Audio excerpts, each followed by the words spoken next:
आप सभी को पता है जब यहाँ पर क्यों एकत्रित हुए हैं।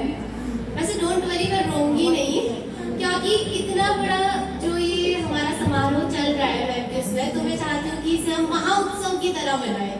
तो वैसे मैं सभी के आगे नम है, सब चाह रहे हैं कि मैं बहुत रोऊं, बट सभी के चेहरे में जो एक प्यारी सी स्माइल अभी झलक रही है वो बहुत प्यारी लग रही है। देन मैं बताना चाहूँगी कि मैम के साथ जो भी मेरा एक्सपीरियंस रहा, कि मैम के साथ मैंने कैसा अनुभव किया अभी तक। तो मैम बहुत फ्रैंक है। वैसे जब मैं पहले आई थी तो मुझे लगा था कि मैम बहुत कठोर है, क्योंकि जब मैं पहले दिन आ रही थी तो मैम एक बच्चे को डांट रही थी।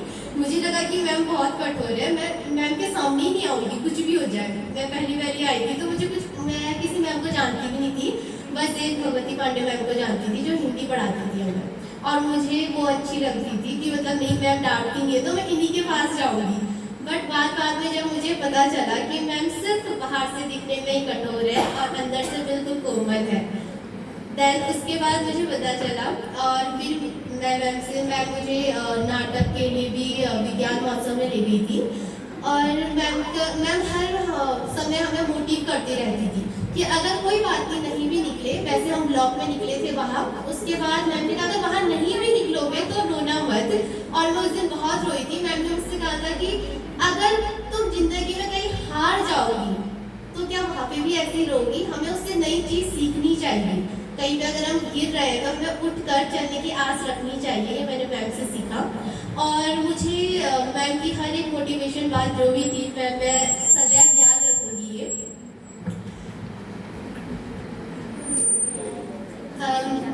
और साथ ही ज़्यादा तो नहीं, बट हमने आज सुबह मेरी कक्षा में और मैंने मिलकर एक कविता तैयार की है मैम के लिए, क्योंकि हमें पता है कि मैम को कोई गिफ्ट देंगे तो मैम को बिल्कुल पसंद नहीं आएगा, और अगर हम कोई कविता या दो शब्द मैम के लिए बोलेंगे तो मैम को बिल्कुल पसंद आएगा और मैम हृदय से उसे स्वीकार करेंगे। तो मैं बताना चाहूँगी कि अगर मैं कहीं पे त्रुटियों क्षमा चाहूँगी मैं पहले, क्योंकि हमने बड़ी मुश्किल से सुबह से तैयार किया है और इतनी जल्दीबाजी में 4 ही लाइन तैयार हो पाई।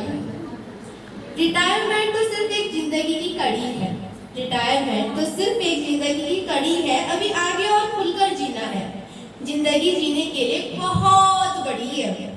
आपके साथ कुछ लम्हे कई यादें बतौर इनाम मिले, जितना भी मैम के साथ हमने टाइम स्पेंड किया वो सारे समय को याद करते हुए आपके साथ कुछ लम्हे कुछ यादें बतौर इनाम मिले, एक सफर पर निकले और तजुर्बे तमाम मिले। हम जहाँ पे भी गए मैम ने वहाँ पे हमें कुछ ना कुछ सिखाया ही है। जिनसे सीखा उन्हें कैसे कर दे विदा, जिनसे सीखा उन्हें कैसे कर दे विदा, क्या बड़ी बात है जो हम रो पड़े। कई जीत बाकी है कई हार भी बाकी है, कई जीत बाकी है कई हार भी बाकी है, अभी तो जिंदगी का सार बाकी है, यहाँ तो बस एक पन्ना है जिंदगी का, यहाँ तो सिर्फ एक पन्ना है जिंदगी का, अभी तो पूरी किताब बाकी है। जिंदगी व मुस्कान कभी रिटायर नहीं होती, ये मुझसे मैम ने ही कहा था कि मैम ने जिस दिन मैं गई थी मैम के रूम पे तो मैंने कहा मैम आपकी इतनी याद आ रही है कि हम इस रूम को छोड़ ही नहीं रहे हैं, आपका जो कक्ष है वही हम केमिस्ट्री भी फिजिक्स भी और अभी शायद तो बायो भी वही पढ़ना चाह रहे हैं।